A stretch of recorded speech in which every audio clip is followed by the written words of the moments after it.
Election நடக்க போகுது தமிழ்நாட்டில். ஸோ 19ஆம் தேதி எலெக்ஷன். தேர்தல் பிரச்சாரம்லாம் தீவிரமாக நடந்துக்கிட்டு இருக்கு.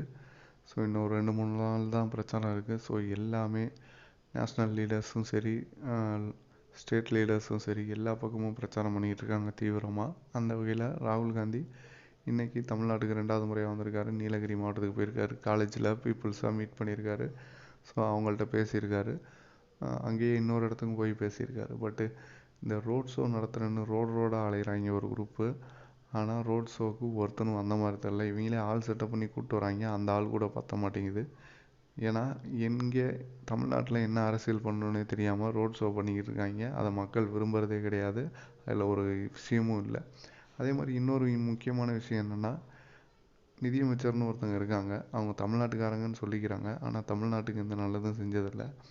அவங்கள்ட்ட ஒரு கேள்வி கேட்குறாங்க, ஹோட்டலில் சாப்பிட்ற பொருளுக்கு ஏன் இவ்வளோ ஜிஎஸ்டி போட்டிருக்கீங்கன்னு. நீங்கள் ஏன் ஹோட்டலில் சாப்பிட்றீங்க? வீட்டிலே சமைச்சு சாப்பிடுங்க, ஜிஎஸ்டி வராது. இப்படிப்பட்ட அறிவான பதிலை சொன்ன அவங்களுக்கு ஒரு வாழ்த்துக்கள் தான் சொல்லணும். அதனால தான் அவங்க இங்கே நிற்கல. நின்னா டெபாசிட் கூட வாங்க மாட்டாங்க. ஏன் ஒருத்தர் கூட டெபாசிட் வாங்க மாட்டாங்க. பார்ப்போம் இந்த எலெக்ஷன் எப்படி போகுதுன்னு. Subscribe to the channel.